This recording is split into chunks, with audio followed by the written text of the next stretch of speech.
Hello everybody, welcome back to the Book Corner. I'm Hermione, author and lover of all good things literature. I am currently taking my time with this book because I really want it to be as good as I possibly can make it. So for people that want to know, I am currently on chapter 4. And chapter 4 is definitely not going to be a lot of people's cup of tea, depending on what part of the world of fantasy that you like, or what side of it you like. So I am dedicating, literally 2 chapters just to Gwen learning how to speak the words without actually having the book turn her words of English into the language of magic. Now, these 2 chapters, chapter 3, we're introduced to the High Archmage, and this is just a puppet position. This guy really doesn't have any kind of power. And they're also introduced to a woman called the Death Empress, and that's what it is.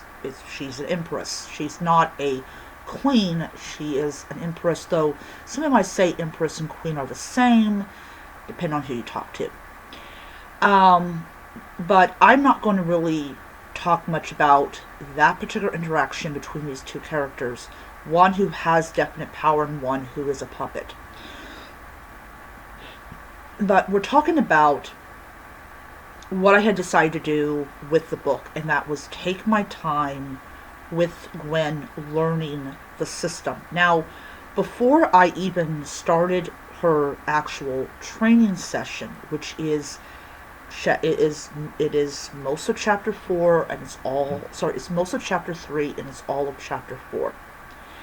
And during this training period, you do get some interaction with some of the entities that live in Crystal Haven, which is actually the name of the kingdom.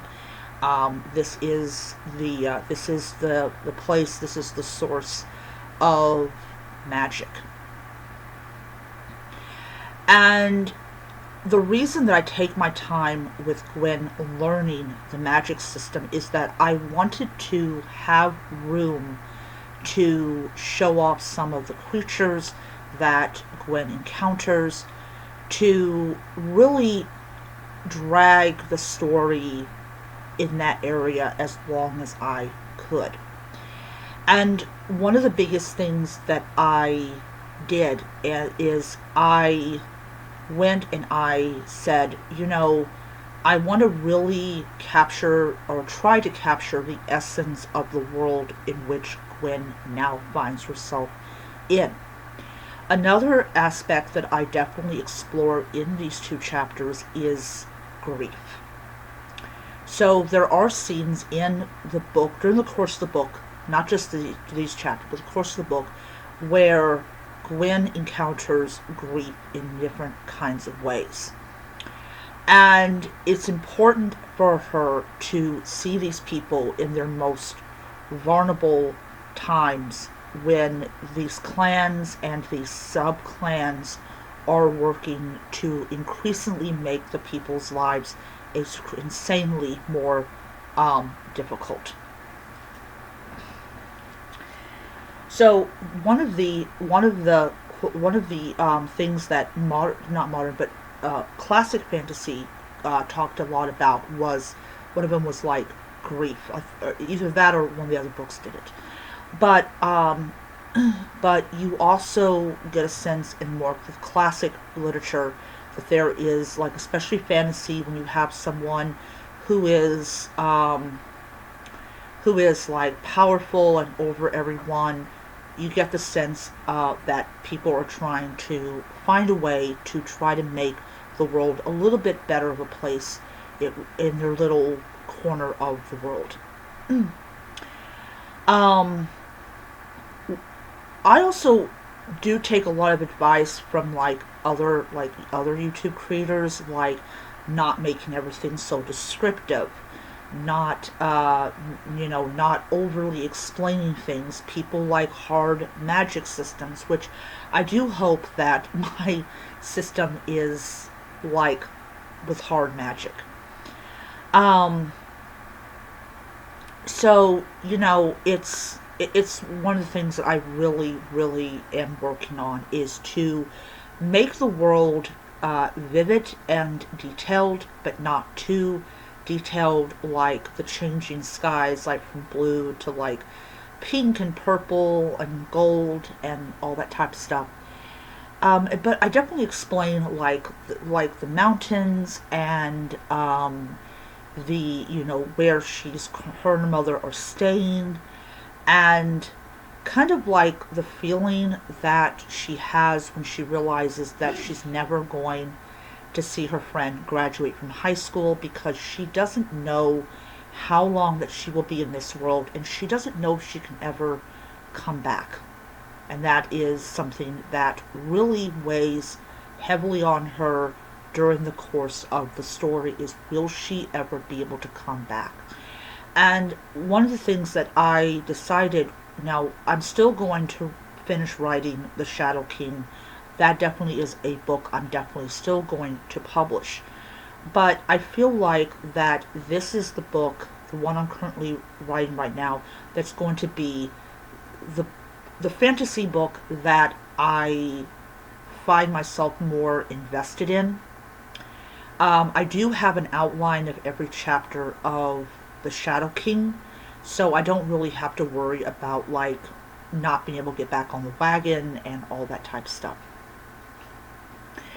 Um, but I really focus on elements of grief, of justice, of hope, and of responsibility.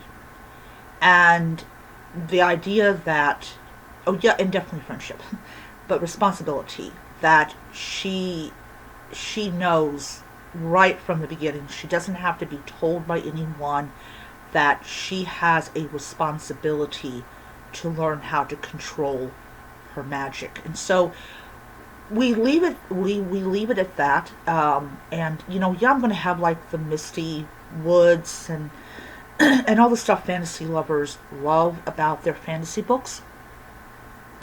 But I am not going to include things in it that I feel does not push the story along. So if I feel like things that work in other forms of modern fantasy is not going to benefit my book, I'm not putting it in. So, anyways, as I said, I am on chapter 4 of my book. And yeah. So, another thing I want to include before I let you guys go is I'm going to leave a lot of things out that would give people answers to questions.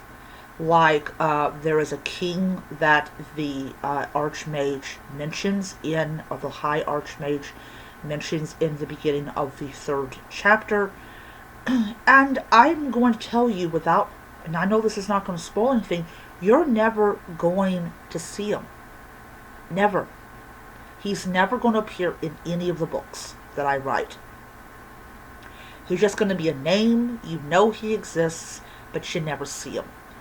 And I feel like that I don't need to include every single character, every single member of the clans. I just feel like that we can survive without every single family member being around. Um, and there's going to be characters in the book that you kind of want to know or want me to write more about this character, but I'm just not going to. Just not going to. But there's certain parts of the chapter that I explain with great clarity, and there's that I just leave some things out that kind of makes you feel like you're reading an incomplete description, but it's just me deciding to withhold aspects of that particular character or that particular thing. So yeah. So this is introduction book to Crystal Haven, the Kingdom of Crystal Haven, which is more like a Greek city, like Greek city states, where they're all controlled by their own leader and whatnot. So I will see you guys around.